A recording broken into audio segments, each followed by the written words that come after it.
Hello friends, मैं doctor Sarabjit Rana. आज हम मेरे साथ पढ़ेंगे new topic effect of the substituent on acidity of carboxylic acid.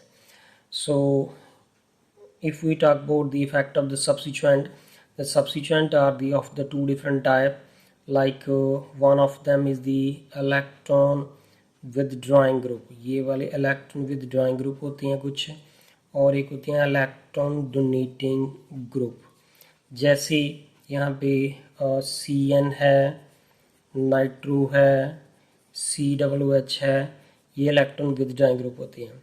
और इलेक्ट्रॉन डोनेटिंग कौन है? मिथाइल है एंड इथाइल है, ये वाले जो है इलेक्ट्रॉन डोनेटिंग ग्रुप होते हैं। So we will study the effect of the electron withdrawing group and the electron donating group on the acidity of the carboxylic acid.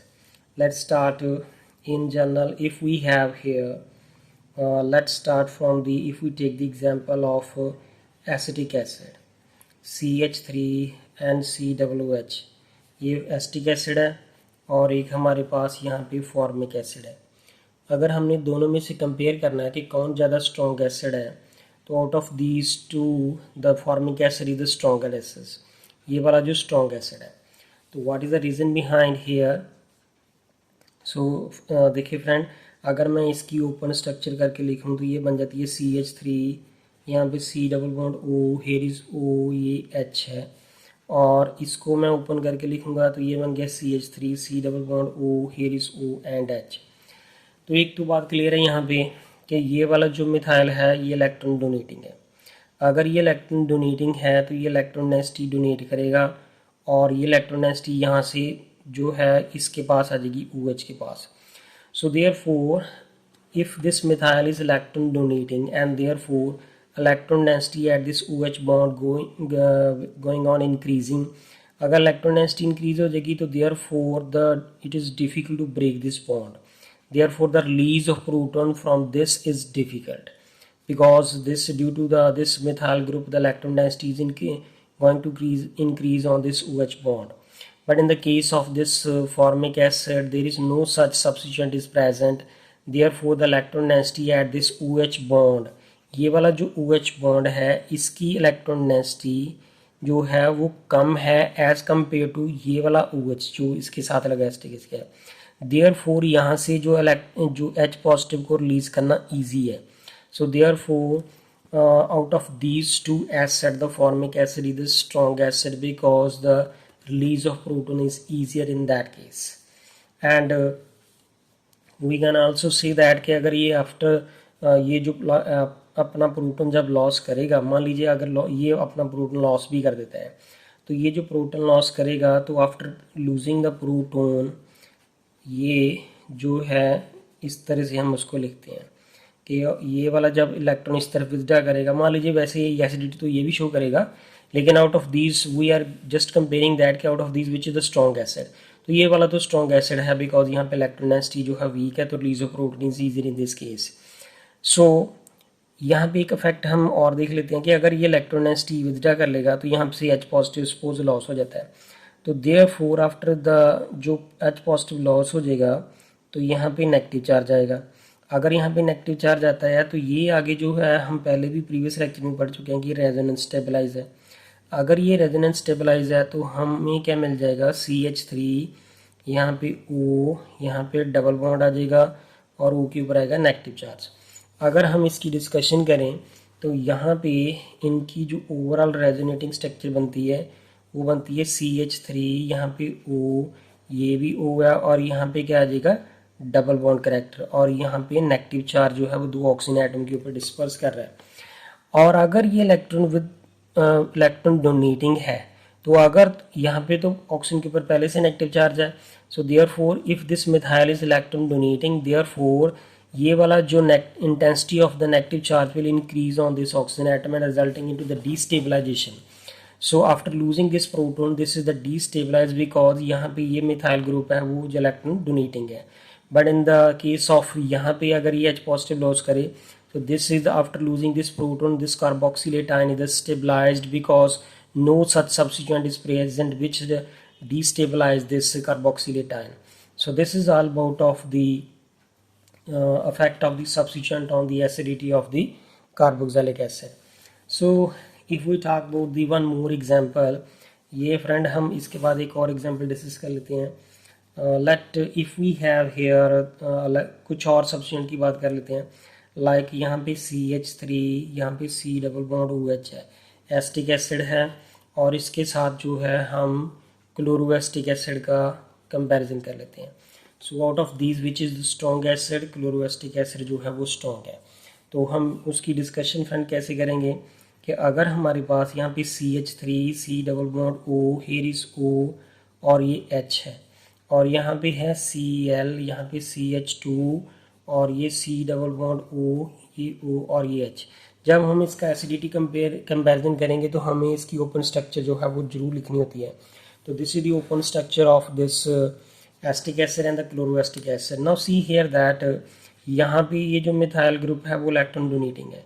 अगर ये इलेक्ट्रॉन डोनेटिंग है तो ये इलेक्ट्रोनेसिटी यहाँ से डोनेट करेगा, तो ये through the intervening carbon and oxygen atom यहाँ पे इलेक्ट्रोनेसिटी जो है वो इंक्रीज हो जाएगी. अगर यहाँ पे इलेक्ट्रोनेसिटी इंक्रीज हो जाएगी तो therefore this become the strong, OH bond जो है वो स्ट्रॉन्ग बन जाएगा, and therefore the release of proton is difficult from here. But in the case of this chloroacetic acid, this chlorine is electron withdrawing group. अगर ये electron withdrawing है तो ये यहाँ से इलेक्ट्रोनेसिटी विथड्रॉ करेगी और यहाँ से भी इलेक्ट्रोनेसिटी विथड्रॉ करेगी, तो फाइनली ये OH बॉन्ड के ऊपर इलेक्ट्रोनेसिटी जो है वो कम हो जाएगी. सो देयरफॉर इलेक्ट्रोनेसिटी अगर डिक्रीज हो जाएगी तो therefore this bond become weak. अगर ये बॉन्ड वीक हो जाएगा तो therefore the release of proton from here is easier. So therefore यहाँ से प्रोटॉन को लॉस करना ईजी है और यहाँ से प्रोटॉन को लॉस करना जो है वो डिफिकल्ट है. So therefore out of these two, acetic acid and chloroacetic acid, the chloroacetic acid is the stronger acid than that of the acetic acid. Similarly हम उसकी अगर डिस्कशन करेंगे, अगर ये प्रोटॉन लॉस करेगा तो जब प्रोटॉन लॉस करेगा तो after that we have here CH2, यहाँ पे C डबल बॉन्ड O, यहाँ पे सॉरी इसके ऊपर यहाँ पे नेगेटिव चार्ज मैं अगर बना देता हूँ कि यहाँ पे ये नेगेटिव चार्ज है, तो ये जो नेगेटिव चार्ज है इसको अगर ये अपना प्रोटॉन लॉस करता है तो ये जो इलेक्ट्रॉन विथड्रॉइंग ग्रुप है वो इस नेगेटिव चार्ज को डिस्पर्स कर देगा, स्टेबलाइज कर देगा. मीन टू से ये विथड्रॉ करेगा ना, तो जब ये विथड्रॉ करेगा तो therefore it becomes stabilise after losing this proton. But इस केस में तो ऐसा नहीं है जहाँ पे एसिटिक एसिड है. एसिटिक एसिड के केस में क्या है कि वो तो आफ्टर लूजिंग द प्रोटॉन वो उसको डीस्टेबलाइज कर रहा है, क्योंकि ये वाला जो मिथाइल ग्रुप है वो क्या है, इलेक्ट्रॉन डोनेटिंग. अगर ये डोनेटिंग है तो देयरफॉर दिस इलेक्ट्रॉन डोनेटिंग, एक तो उसके ऊपर पहले से नेगेटिव चार्ज है और ये ऊपर से मिथाइल ग्रुप उसको और इलेक्ट्रॉन दे रहा है, तो therefore it become unstable, and therefore out of these we have if we compare तो chloroacetic acid is the stronger acid than that of the acetic acid. Friend इसके साथ हम जो नेक्स्ट कंपैरिजन देख सकते हैं वो क्या आ जाता है कि अगर नंबर ऑफ इलेक्ट्रॉन विथड्रॉइंग जो है वो इंक्रीज हो जाए तो एसिडिटी जो है वो इंक्रीज हो जाती है. जैसे यहाँ पे ये क्लोरोएस्टिक एसिड है, अब ये क्लोरोएस्टिक एसिड है और ये क्या है, ट्राई क्लोरोएस्टिक एसिड. यहाँ पे 3 क्लोरीन लगे हैं. तो if we write the open structure of this, I can write here this is the C, here is the Cl, here is the Cl, and here is the Cl, here is the C double bond O, here is O and H. This is called trichloroacetic acid. और यहाँ पे हमारे पास जो है simple जो क्लोरोएस्टिक acid भी है, तो ये वाला जो है हमारे पास क्लोरोएस्टिक एसिड है और ये वाला क्या है, ट्राइक्लोरोएस्टिक acid. So out of these, now which is the more stronger acid? The trichloroacetic acid is the stronger acid than that of this chloroacetic acid, because how many chlorine are present here? 3 chlorine, और सारी की सारी जो है chlorine जो है electron withdrawing होती हैं. अगर यहाँ पे ये 3 इलेक्ट्रॉन विथड्रॉइंग ग्रुप लगे हुए हैं तो therefore it withdraw the electronegativity toward itself. यहाँ पे मैंने 3 एरो शो किए हैं. 3 एरो का मतलब है कि ये 3 इलेक्ट्रोनेगेटिव ग्रुप लगे हुए हैं. सो देयरफॉर अगर ये यहाँ से इलेक्ट्रोनेगेटिविटी विथड्रॉ करेगी तो finally the electronegativity at this OH bond decrease too much जो है वो decrease हो जाएगी. So therefore the release of proton is quite easier here.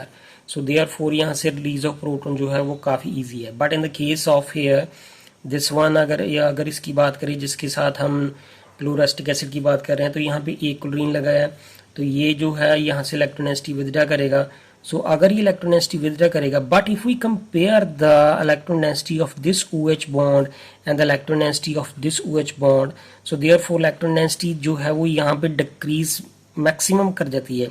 So therefore electronegativity decrease quite more here, so therefore the release of proton is easy here. But in the case of here यहाँ पे एक ही chlorine लगा हुआ है, तो therefore the electronecity is high as compared to this OH, therefore the release of proton is difficult here. So therefore if we compare the acidic character of these two, so therefore trichloroacetic acid is the more stronger acid than that of the simple chloroacetic acid. And similarly if we talk about the effect of the different electronegative group, like if we have here is the FCH2 and COOH, this is called fluoroacetic acid. and एक हमारे पास है आयोडोएसिटिक acid. And यहाँ पे देखें friend, अगर दोनों का comparison किया जाए तो दोनों में से कौन ज़्यादा स्ट्रॉन्ग एसिड है. So fluoroacetic acid is the stronger acid than that of this iodoacetic acid, because fluorine की इलेक्ट्रोनेगेटिविटी ज़्यादा है और ये जो आयोडीन है उसकी इलेक्ट्रोनेगेटिविटी कम है. So if we talk about here, and this is the fluorine and here is the CH2, यहाँ पे C, ये C double bond O, here is O and H, और यहाँ पे मैंने इसको लिख दिया I, यहाँ पे CH2, यहाँ पे C double bond O, here is O and H. अब ये आयोडीन का जो इलेक्ट्रोनेगेटिविटी कम होती है, तो जो ये वाला आयोडीन है वो अपनी तरफ इलेक्ट्रोनेगेटिविटी ज़्यादा विदड्रा नहीं कर सकता, लेकिन फ्लोरीन की इलेक्ट्रोनेगेटिविटी ज़्यादा है, तो देयरफॉर इलेक्ट्रोनेगेटिविटी जो है ये यहाँ से विदड्रा कर लेगा. So therefore the electronegativity this OH bond decrease more as compare to this OH. यहाँ पे ये जो आयोडोएसिटिक एसिड के बीच में यहाँ पे OH के ऊपर इलेक्ट्रोनेगेटिविटी हाई होगी as compare to the electronegativity at this OH bond. तो therefore the release of proton from this is easy, यहाँ से जो एट पॉजिटिव जो है लॉस करना वो इजी है, बिकॉज फ्लोरीन जो है वो ज़्यादा इलेक्ट्रोनेगेटिव ग्रुप है. सो देयरफॉर द इलेक्ट्रोनेगेटिविटी यहाँ भी OH के ऊपर डिक्रीज कर जाएगी because it withdraw the electronegativity toward itself. But in the case of iodine, the due to the high जो less electronegativity, therefore electronegativity at OH bond is high and therefore the release of proton is difficult in this case. So out of these two, the fluoroacetic acid is the stronger acid than that of the iodoacetic acid. Similarly, one more example is that if we have here this is the CH3 and COOH, this is called acetic acid, and if we simply we say that if we have CH3 and this is the CH3 and COOH, this one is here. अब यहाँ पे देखें इस case में तो यहाँ पे कितने मिथाइल ग्रुप लगे हुए हैं, 3 मिथाइल ग्रुप, और यहाँ पे एक ही मिथाइल ग्रुप लगा हुआ था.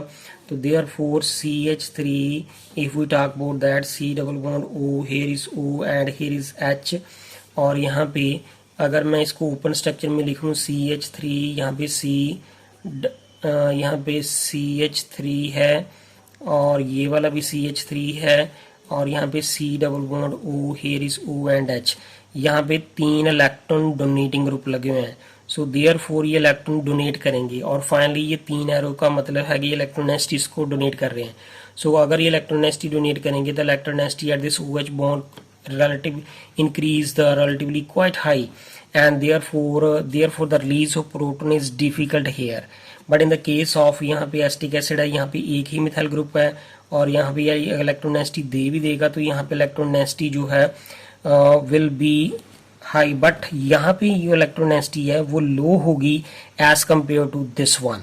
सो therefore the release of proton now will be easy here as compare to this one.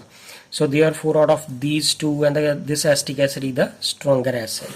So these are the various comparison of the acidity of the carboxylic acid with the effect of the substituent. So this is all about of the effect of the substituent on the acidity of the carboxylic acid. So thank you friend. अगर आपको मेरी video पसंद आए please इसे like करें and subscribe करें मेरे channel को और कमेंट्स करके बताएं. Thank you friends.